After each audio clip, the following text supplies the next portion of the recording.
Alright! Welcome back everyone to another Snapshot update video, and this time we are reviewing Snapshot 16w39a, B, and C. B and C are just bug fix updates, but A is really what we're focusing on. And all of these features were, I guess, made public at Minecon 2016, which recently just finished last weekend. And there's a lot of stuff, and you might be wondering, what the heck is that? Yes, that is naturally generated, and we'll get to that later in the video. But for now, or to start with, let's go to all the other great features. So first of all, there is a custom potion color NBT tag now, and this works for both potions and arrows. So if I right click here, I get 3 potions, and they say uncraftable potion because that's what you get when you just type in Minecraft potion into a command block. But this one doesn't have the NBT tag, and then the second one, this green one, does. It's custom potion color 50,000, and then I go into the third one and I change it to 100,000, and I get this blue one. And the same thing actually works for tipped arrows, the same colors but with the tipped arrows. Next we have 2 different enchantments, the Curse of Binding and the Curse of Vanishing. Now these are negative enchants and can be found in certain dungeons or mansions or strongholds. Tools and weapons can be found with these curses. So first of all, the Curse of Binding, if we put this on, actually let's go into game mode 0. This is a Curse of Binding. If we put it on in survival mode, I am left clicking, but I cannot take this off. So it binds the item to me, and I can't drop it, I can't hit Q on it or take it off. It will drop when you die, and it kind of is awful if you want to change out your armor. However, players in creative mode are unaffected by this. So next we have the Curse of Vanishing, and now I have a diamond sword with the Curse of Vanishing, and this makes it disappear if you die. Now I don't want to kill myself because there is a bug in the latest snapshot where it just your frames per second kind of tank if you kill yourself. But if you kill yourself, it disappears upon death. It won't be sitting there with all of your other floating items. However, if you do game rule, keep inventory and then set that to true, that will nullify that curse. Up next we have the Observer block, and this was actually a feature a few months ago, starting a few months ago from the Pocket and Windows 10 editions. And what happens is there's a front and a back to them, and when a block update is detected in the front, it sends out a redstone signal in the back. So if I update the front, you'll notice that the piston extends and then retracts again. And this is actually helpful for things like farms and elevators. There's actually a bunch of videos on YouTube already about people who have tried and reformed and modified their elevators to make them faster than ever. And it's crafted with 6 cobblestone, 3 on the top, 3 on the bottom, 2 redstone, and nether quartz. Here we have the shulker shell. So when a actually it's white, and that's actually probably a bug from one of the features I'm going to get to right here. When you kill the shulker, it has a 50% chance of dropping a shulker shell. Come on, please die. There we go. And you can use 2 of these shulker shells to put them on the top and bottom of the crafting table, and put a chest in the middle to craft the shulker shell. Now, or craft a shulker box, rather. And basically what these boxes do is, if I put one on the ground and I right click it, it acts like a backpack. So I can put all my, stuff in here, and when I break it, it actually breaks. In creative mode, if it has items in it, it drops on the ground. If it doesn't drop on the ground, but in survival it always drops on the ground. And in my inventory here, you can see it lists the first 5 items in the box, but it acts like a backpack. You can take it with you, except that you have to place it down in order to put items inside of it. And you can also dye these. If you put any color dye in a crafting table with the shulker box, you'll end up with this, and these are all the different colors of shulker boxes. And if it's next to a piston and I press the button, it drops the shulker box as an item. And if it, kind of a spoiler there, if I right click this dispenser with the shulker box in it, it places it as a block. Here we have the Totem of Undying. And this is dropped by an evoker, which is one of the hostile mobs that was added in the snapshot. They spawn in that woodland mansion over there. And what it does is it basically saves your life. So if I go into game mode 0, and I punch these two spiders, and they're going to start attacking me. Now, I'm going to die, but at the same time, I'm not. Because it does that, and you get absorption 2 and regen 2, and your life is saved. However, this doesn't prevent deaths by /kill or by the void deaths. But technically it is kind of an overpowered item because you could technically never die again if you carried enough of them with you.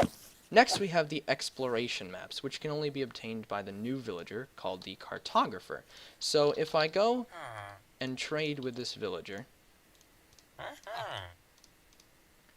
and then we will do the next one, which is a compass. And we're going to trade that with him. And then that should unlock a third trade, which we might have to do one more time, and it's emeralds for a map. And then this should finally unlock the two final trades, which are the Woodland Explorer map and the Ocean Explorer map. Now I don't have them in my inventory, or in that chest there, so we're just going to trade for them. And I need a compass to do so.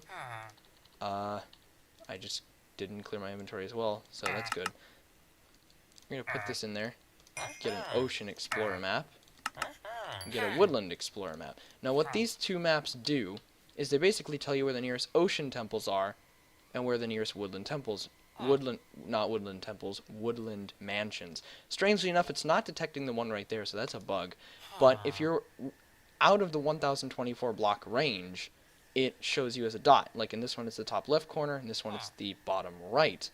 And it makes finding these two structures a lot easier. Next up, we have llamas, and these can actually be, they spawn in extreme hills, and when they're ridden, please like me. Actually, if I go into game mode 0, that might help. Might like me. There we go. So now if I get off and go back into game mode 1, you can actually put carpet on them.